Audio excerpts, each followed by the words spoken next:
Steve, Rhode, and Damon Day are coming at you fast, getting you out of debt with their true romance. Steve's the yin to Damon's yang, and they are here to save the day. A couple debt superheroes, Steve and Damon coming your way.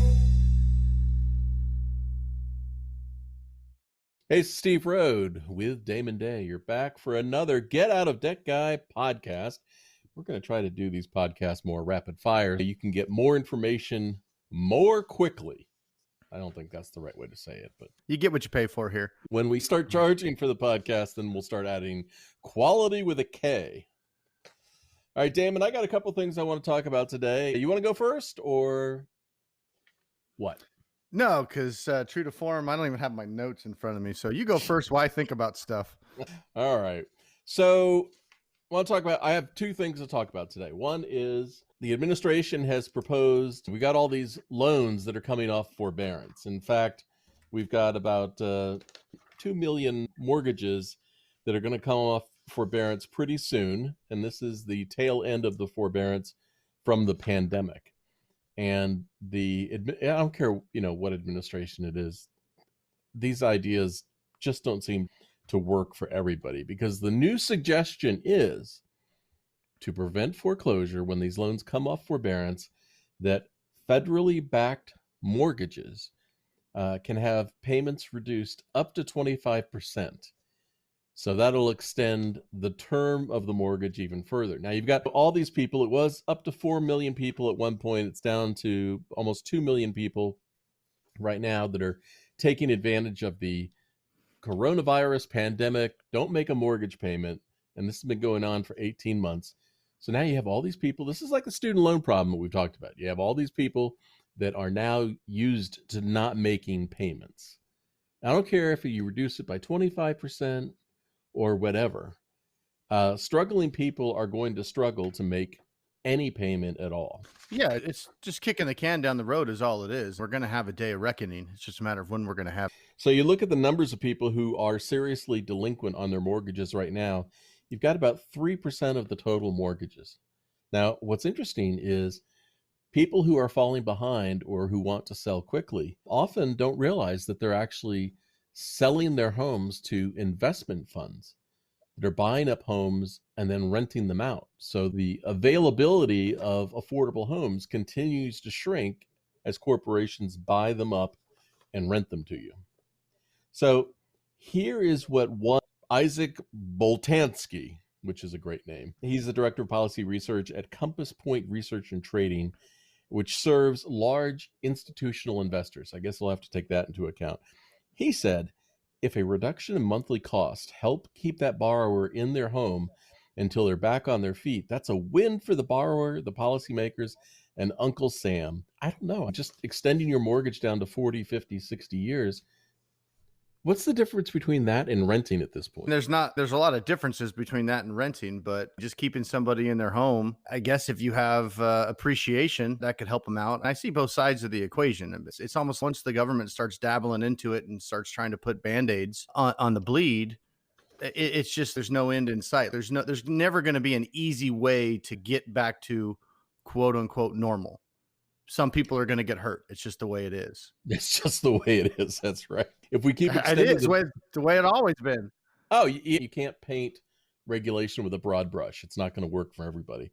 That's for sure. And research since the 2008-2009 financial crisis found that by deferring mortgage payments and reducing interest rates or extending the term of the mortgage, it helps to aid homeowners that are short on cash and keep them in their home.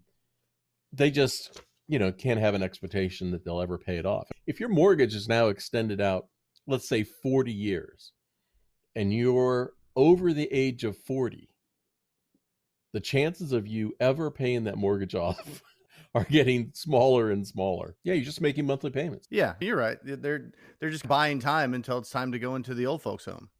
Yeah, look at it.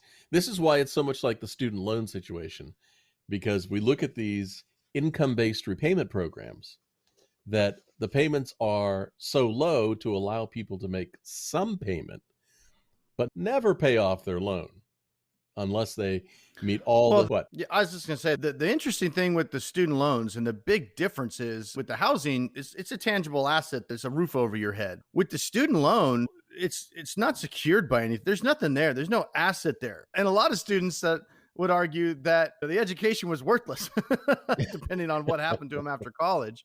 So that's really going to be the interesting one. And you've got the foreclosure crisis and the moratoriums and all that. But when you really start to look at what's going on with the student loans, that's going to be, in my opinion, much, much bigger than the mortgage crisis. You only said what? There's 3% of people behind Right. on mortgages right now, roughly. Yeah, student And loans I don't is know so what- much bigger. Do you know what? Yeah. Do you know? I'm just curious. Do you know what the normal, like on in a quote unquote normal year, the percentage of people at any time behind on mortgages is? I do. That's And why I have asked it, you. I have it right You're- here. You're the numbers research guy. I don't know anything until I say, "Hey, Steve." All right. So in August and September of 2020, that's when the maximum delinquency was occurring. It was 4.4% of all mortgages were 90 days or more behind.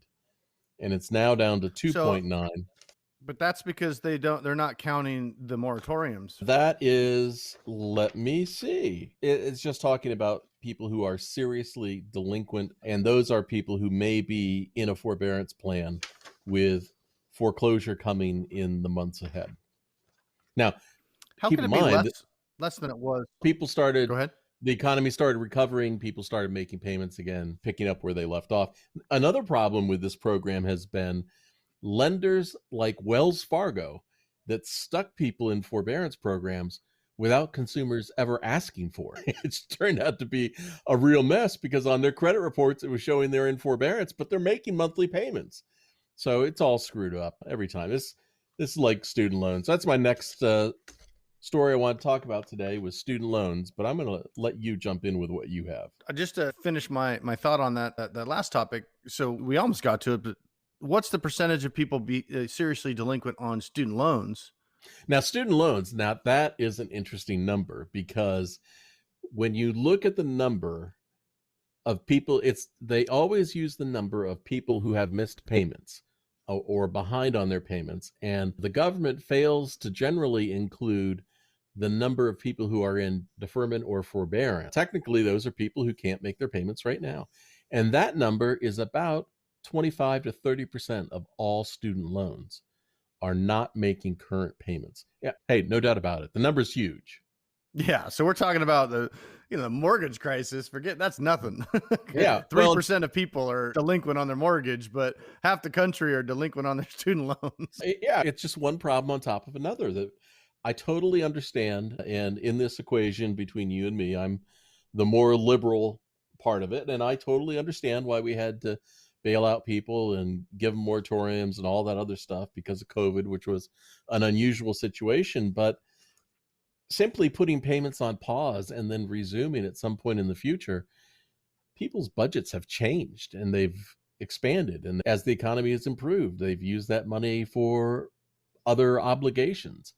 And then when you add back in student loans or mortgages or car payments or whatever it is, generally that can fracture a budget. Wait, are you telling me that everybody that got a moratorium or a forbearance on their student loan because of COVID hasn't been diligently setting aside that monthly payment in their savings account so that when that starts back up again 2 years later, they can be like, "Oh, I got this. I got 20 grand just sitting there. I've been socking it away, just waiting for the time it's going to Oh start my right up God. again." I mean, That's the that's what funniest everybody thing I've does, heard. right? Right. Yeah, there are 2 people that have done that. Yeah. Here's the other thing. Your argument about the homes are collateral, right? One of the arguments that I hear people making about student loans is they got the degree, and the degree is the collateral. That's the asset that they got after investing in the student loans. Yet 75% of people who took out student loans never graduated. So they just have the debt. That's all. Yeah, this is I don't think we want to get into it on this podcast as far as I'll just say this. For some people, college is a scam. You look at certain situations, and I know not everybody is the same, but some people should not be going to college. Some people should not be pursuing the type of degrees they're pursuing based on what they've got going on in their life. And you kind of at some point you cross over this barrier of someone sold them a bill of goods, whether it's a counselor or the school or whatever, Society and sat down with the 17-year-old kid. Exactly. And just really, oh, this is the only way you can get ahead. You throw some stats at him. You got to do this. You got to do this. You got to do that. And 4, 5, 6 years later, that 18-year-old is now 23, graduated, having a hard time finding a good job according to the type of job the counselor said they were going to be able to get. And they're sitting there staring at $1,500 a month in student loan payments. And in hindsight, that was not a good decision. And you can look at that and say that kind of sounds like a scam, basically convincing somebody to buy something that they shouldn't be buying with money that they don't have. It's pretty close to the definition of a scam. I would agree. It breaks people's minds when you talk like that because they can't understand, but college is good. College is where I need to go. And yet, hey, I don't know what kids are thinking about today coming out of high school about selecting colleges, but in my day, one of the prime ways to select a college was which one is the best party school? And how far can I get away from mom and dad? And if you're going to spend $75,000 or $100,000, that is not the reason to go to school today. It's hard when you're 17 and 18 and you're talking to the guidance counselor, or you're a parent of a 17, 18-year-old kid and been told your whole life that college is the only way and you want your kid to be successful. Every parent wants their kid to be successful. And it's very hard to say no when society is telling you that this is how your kid's going to be successful. And don't worry, all you have to do is sign here and we'll take care of everything. It's really hard as a parent to say no to that. You know what I mean? And so it's gotten to the point where it's out of hand is the understatement of the year. So my equation, my equal thing to look at when you're thinking about school, and you're going to find this totally off the wall, is hotshot trucking. So hotshot trucking is, I don't know how it comes up with the name, but it's people who get a pickup truck and a trailer and they go out and they move freight or they move cars or something like that. And the reason I mention it is because you don't have to have a college education to do that. But there are some people who will go out and get a truck, get a trailer, and they'll be very successful. But they have to apply themselves in ways that a lot of people don't. They have to be away from home a lot. You have to work 6 days a week. You have to always be on the go, self-marketing, be an entrepreneur and a businessman and a closer and all that stuff. Not everybody is good at that. And yet those people didn't go out and spend all that money for college degrees, but they have lots of income opportunities. And look at, right, plumbers and other trades that can make a heck of a lot of money without having to go to college. Actually, I think some of those hotshot guys that you and I watch on YouTube probably did go to college and they started the hotshot business to pay back the college that didn't do anything for them. You're probably right. So they became an entrepreneur out of necessity. So maybe in a backwards sort of way, college was a good thing for them. It forced them to figure out how to make money after they graduated so they could pay it back. Yeah, I think you and I have both achieved a master's degree in life and what not to do at times too. Yeah. And I think that hotshot trucking, I'm one of those weird people that like to drive. And when we go on vacation, we hook up the trailer and we drive. I just got back from a trip that was 8,200 miles. We went to New York for a baseball tournament for my son, and we turned into an 8,200 mile trip. And I've often thought about, I don't think I'd ever do it, but I could drive. I could hotshot truck. I do financial consulting. It's just a laptop and a cell phone, and I could talk to my clients anywhere. I've been thinking about, man, I could drive truck and double dip and talk to my clients while I'm on the road. And every time I think about it, I'm like, oh, I could, but then I get to, oh, I'm going to be away from my family a lot. You start bringing up all this practical crap about licensing and insurance and all this stuff. And then I start running the numbers and I'm like, oh man, to make up for all that, I would have to like literally do it full time. I couldn't just dabble in it because I'm paying $2,000 a month for insurance or whatever. And you're just total Captain Buzzkill on my dreams. Yeah. Sorry. Yeah. Practical Steve over here. That's right. Nobody likes Practical Steve. On that note, I'm going to practically turn to you for what you want to talk about today. What I was going to talk about is pretty much unrelated because, and true to Steve form, he doesn't like to do the show before the show. So what that means is I have no idea what he's going to be talking about until he starts talking about it. So Yeah. the topic that I was going to talk about today was a situation I had a while back with the client, and it has to do with debt, obviously, but it really is about when you're in debt, and you say this all the time, don't make an emotional decision, don't rush into anything. And it's more about taking a step back and seeing the full picture of your situation and what you're trying to accomplish. And I know when you have this debt, you have this tendency to be reactionary, and you're scared, and you're going to get this fear of the unknown and what's going to happen. But oftentimes it makes it easy to make bad decisions and make what seems like a very tough situation much worse.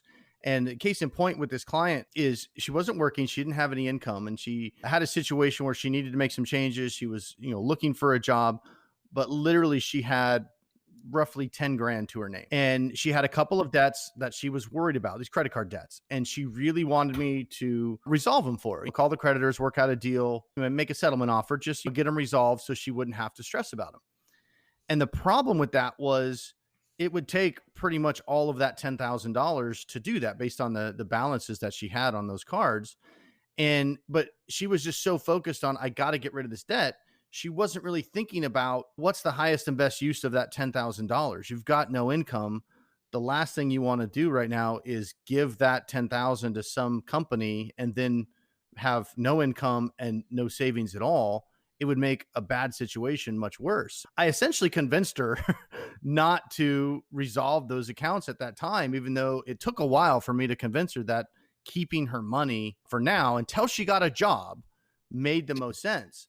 And she went a job. Yeah, something, just to get some money coming in first so you can meet your basic expenses, keep a roof over your head, buy food. That stuff, that's the important stuff. And a few months later, she ended up getting sued by Discover, which is scary to a lot of people, but it's not that big of a deal. I can still resolve. And then she was upset. Like, I told you to solve this. I told you to get it resolved. And I said, okay, I can settle it right now if you want. So tell me how the job search is going. Well, she hadn't found a job yet. What job and search? I said, yeah. And she's still looking. She's doing her best. And it's tough out there. And I said, how much of that 10,000 do you have left? Because it's been a couple of months. And she said, you were right. I needed most of that to get me to where I'm at now. I've got about $3,000 left. And I said, and she's like, but I need you to resolve Discover. And I said, no, you don't need me to resolve the Discover account. You've gone from 10 down to 3, which means you've been burning through that at a couple $1,000s a month. You have to get a job in the next month or you're sunk. Like, who cares about Discover? And what really bothers me is if she would have, because we're going to get her straightened out. It's going to be fine. She's going to end up getting a job, and then we'll work out a deal with Discover when she has the income to be able to afford to pay them something, and it'll be fine. If you've got no job, an unsecured creditor can't do much to you. So that's the first thing you got to realize. You got this, you build up this fear of what's going to happen in your own mind.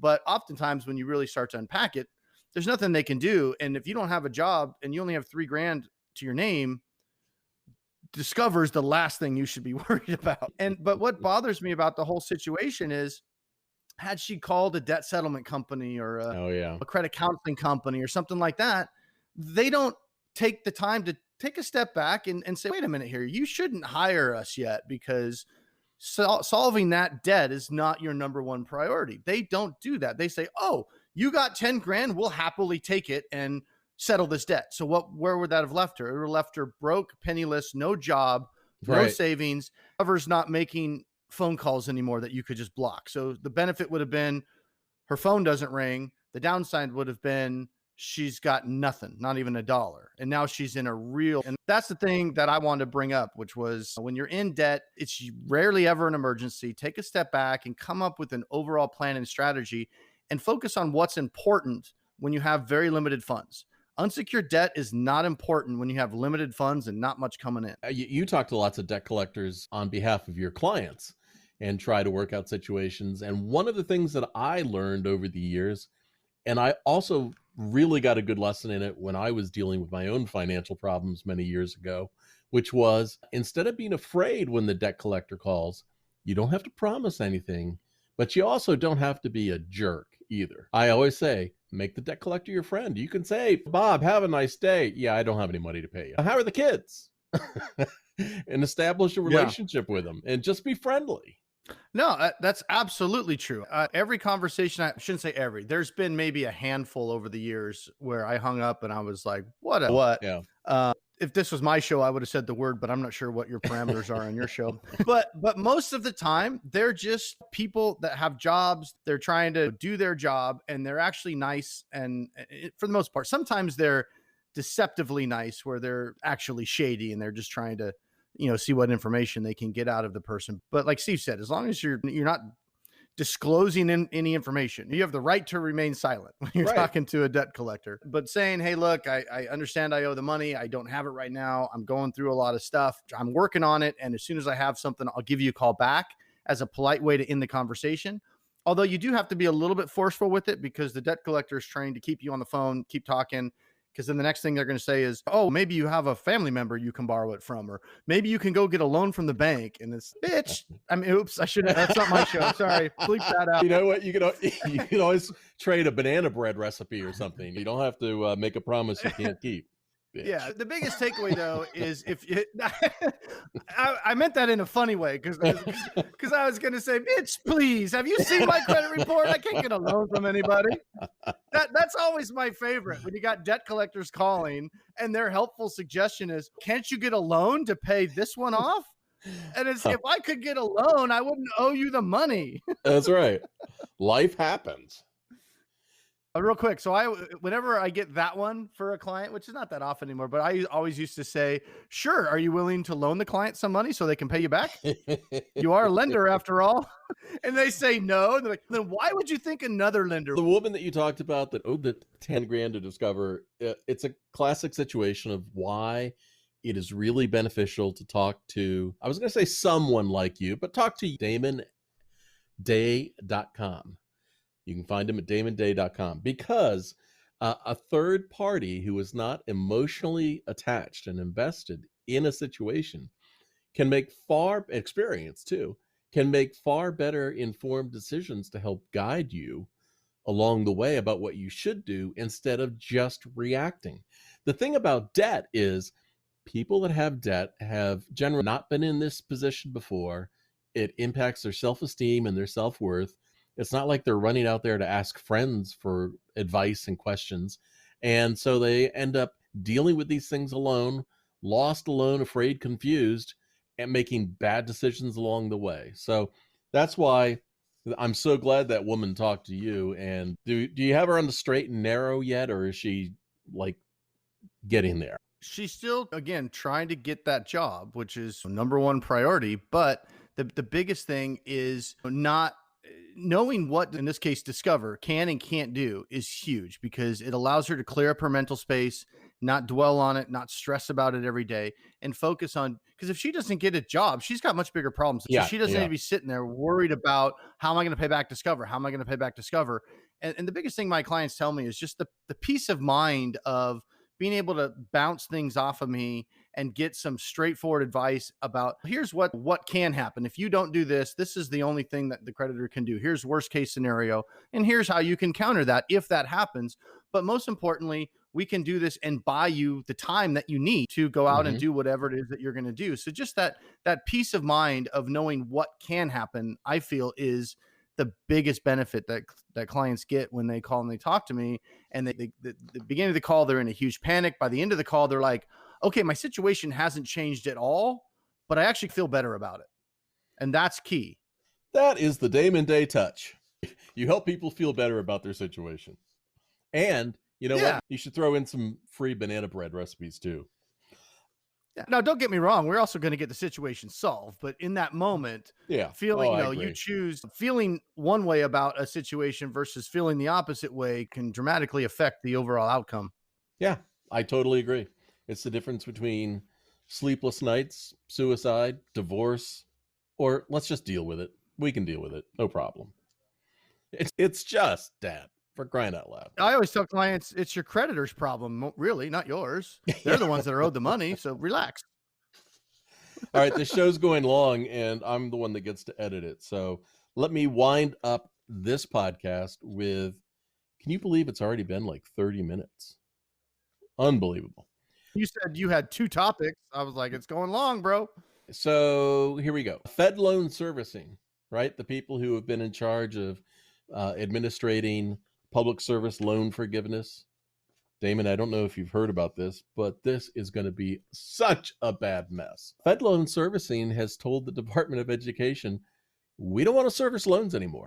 That's almost 9 million student loan borrowers that are going to get transferred to other companies because FedLoan Servicing is getting out. Had you heard that? No. And how do you, the name is FedLoan Servicing. So how do you get out of it with the name like that? They're actually Pennsylvania Higher Education Assistance Authority. That's the underlying. Yeah. And another student loan servicer, Granite State. I don't know if you've ever dealt with Granite State or not. They only have. I have, but they have a very small percentage of loans compared to FedLoan Servicing. Yeah. They only handle about 1 million student loans as opposed to FedLoan Servicing, which is about 8.5 million. FedLoan Servicing, for the most part, does all the public service loan forgiveness applications. Not for the most part. For the entire part, they do all of that. They do public service loan forgiveness and the Teach grant programs. So all of that is going to get transferred. They're going to have to transfer right now with the 2 servicers bailing. The Department of Education is going to have to transfer about 10 million student loan accounts to other loan servicers. That not only is that going to make a mess, but this is on top of those student loans are coming out of their forbearance or deferment at the same time as all these things are going to get transferred. Here's what FedLoan Servicing said, and I totally agree with this.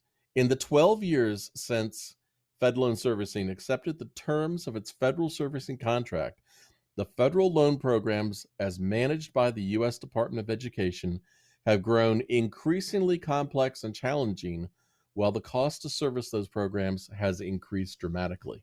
And at the same time, FedLoan Servicing is getting sued all over the place for the lack of quality advice and service that they've delivered. So if you thought it was going to be a mess before, now you got 10 million student loan borrowers who are going to be coming out of and going to have their loans end up who knows where.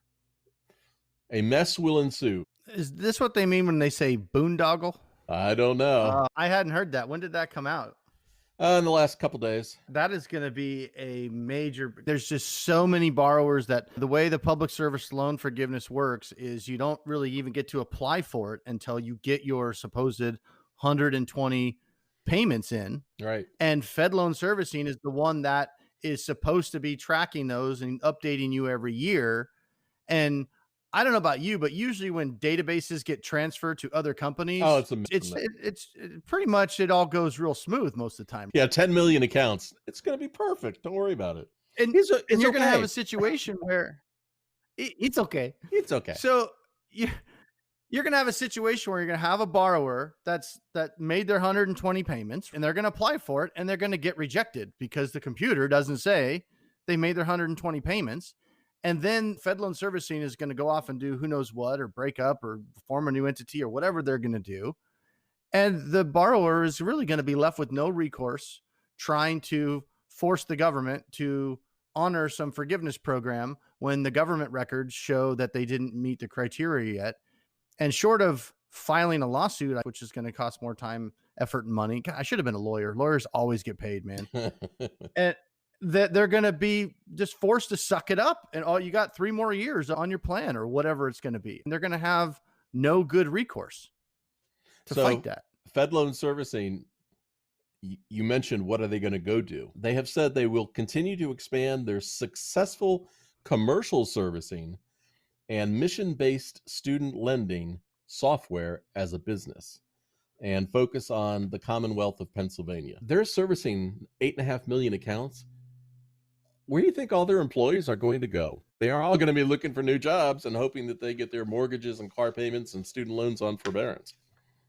Yeah, I can't blame them. If you have a choice between working in a private, which is what they're doing, their private sector accounts are profitable and working with the government sucks. Let's just use public service loan forgiveness. And this is going to be a difference in political administrations. So under the last administration, even though FedLoan Servicing said you are qualified and have made all of your payments for your public service loan forgiveness, the past Department of Education said, oh, hold on a minute. You can't trust them. That doesn't count. We have to review your application. And it's going to take us some time to review your application. And you need to continue to work for your employer that qualifies. And you need to wait for us to make a determination.